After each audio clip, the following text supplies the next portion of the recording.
ಇದು first PUC biology mid term exam question paper.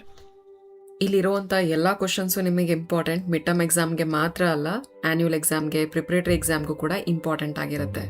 ಈ ಸಲದ ಮಿಡ್ ಟರ್ಮ್ ಎಕ್ಸಾಮ್ಗೆ ಇಲ್ಲಿರುವಂಥ ಕೆಲವು ಕ್ವಶನ್ಸ್ ಆದರೂ ಖಂಡಿತ ಬರುತ್ತೆ. ಹಾಗಾಗಿ ಪ್ರಿಪೇರ್ ಆಗಿ, ಯಾಕಂದರೆ ಇಂಪಾರ್ಟೆಂಟ್ ಕ್ವಶನ್ಸ್ ಇದು.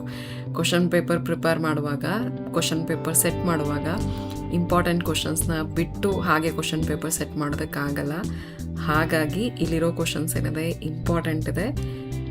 ಸೇಮ್ ಕ್ವಶನ್ ಪೇಪರ್ ಬರುತ್ತೆ ಅಂತಲ್ಲ, ಆದರೆ ಇಲ್ಲಿರೋಂಥ ಕೆಲವು ಇಂಪಾರ್ಟೆಂಟ್ ಕ್ವಶನ್ಸ್ ಆದರೂ ಖಂಡಿತ ಬರುತ್ತೆ. ಹಾಗಾಗಿ ಎಲ್ಲ ಕ್ವಶನ್ಸ್ ನೀಟಾಗಿ ನೋಟ್ ಡೌನ್ ಮಾಡ್ಕೊಳ್ಳಿ, ಅದಕ್ಕೆ ಆನ್ಸರ್ ಕಲ್ತ್ಕೊಳ್ಳಿ. ಇದು ಮಿಡ್ ಟರ್ಮ್ಗೂ ಹೆಲ್ಪ್ ಆಗುತ್ತೆ, ಆ್ಯನ್ಯುವಲ್ ಎಕ್ಸಾಮ್ಗೂ ಹೆಲ್ಪ್ ಆಗುತ್ತೆ, ಮತ್ತು ಪ್ರಿಪ್ರೇಟರಿಗೂ ಹೆಲ್ಪ್ ಆಗುತ್ತೆ. ಹಾಗಾಗಿ ಮಿಸ್ ಮಾಡಬೇಡಿ, ಯಾವ ಕ್ವಶನ್ಸ್ನು ನೀಟಾಗಿ ನೋಟ್ ಡೌನ್ ಮಾಡ್ಕೊಳ್ಳಿ. ಎಲ್ಲ ಕ್ವಶನ್ಗೂ ಚೆನ್ನಾಗಿ ಆನ್ಸರ್ ಕಲ್ತ್ಕೊಳ್ಳಿ. ಎಕ್ಸಾಮ್ ಹೋಗೋದಕ್ಕಿಂತ ಮುಂಚೆ ನೀಟಾಗಿ ರಿವಿಷನ್ ಮಾಡ್ಕೊಂಡು ಹೋಗಿ, ಅದು ನಿಮಗೆ ತುಂಬ ಹೆಲ್ಪ್ ಆಗುತ್ತೆ.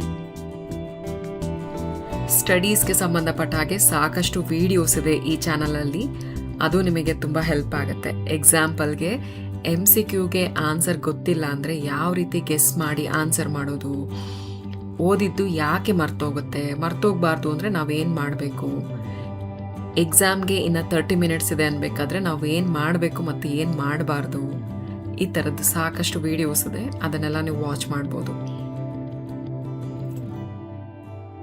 ನಾನು ಅಕಾಡೆಮಿಕ್ ಮೆಂಟರ್. ಇಲ್ಲಿ ತನಕ 1000ಕ್ಕೂ ಹೆಚ್ಚು ಮಕ್ಕಳಿಗೆ ಒಳ್ಳೆ ಮಾರ್ಕ್ಸ್ ಸ್ಕೋರ್ ಮಾಡೋದಕ್ಕೆ ಮತ್ತು ಸ್ಟಡೀಸ್ಗೆ ಸಂಬಂಧಪಟ್ಟ ಏನು ಸಮಸ್ಯೆಗಳಿತ್ತು ಅದನ್ನು ಸರಿ ಮಾಡ್ಕೊಳ್ಳೋದಕ್ಕೆ, ಈಸಿಯಾಗಿ ಓದೋದಕ್ಕೆ ನಾನು ಹೆಲ್ಪ್ ಮಾಡಿದ್ದೀನಿ. ನಿಮಗೇನಾದರೂ ಸ್ಟಡೀಸ್ಗೆ ಸಂಬಂಧಪಟ್ಟ ಹಾಗೆ ಸಮಸ್ಯೆಗಳಿದ್ದರೆ ನನ್ನ ಕಾಂಟ್ಯಾಕ್ಟ್ ಮಾಡ್ಬೋದು, ನಾನು ನಿಮಗೆ ಹೆಲ್ಪ್ ಮಾಡ್ತೀನಿ. ಆ್ಯಕ್ಚುಲಿ ನಾವು ತುಂಬ ಕಷ್ಟಪಟ್ಟು ಓದಬೇಕು ಅಂತೇನಿಲ್ಲ ಒಳ್ಳೆ ಮಾರ್ಕ್ಸ್ ಸ್ಕೋರ್ ಮಾಡಬೇಕಂದ್ರೆ.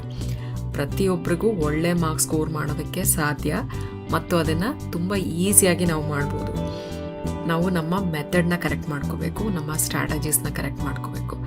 ಆಗ ನಿಮಗೆ ಓದೋದು ತುಂಬ ಈಸಿ ಅನಿಸುತ್ತೆ, ಒಳ್ಳೆ ಮಾರ್ಕ್ಸು ಈಸಿಯಾಗಿ ಸ್ಕೋರ್ ಮಾಡ್ಬೋದು.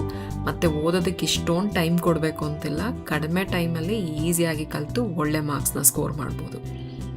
ಅದ್ರ ಬಗ್ಗೆ ಜಾಸ್ತಿ ಇನ್ಫಾರ್ಮೇಷನ್ ಬೇಕಂದರೆ ನನ್ನ ಕಾಂಟ್ಯಾಕ್ಟ್ ಮಾಡಿ, ನಾನು ನಿಮಗೆ ಹೆಲ್ಪ್ ಮಾಡ್ತೀನಿ.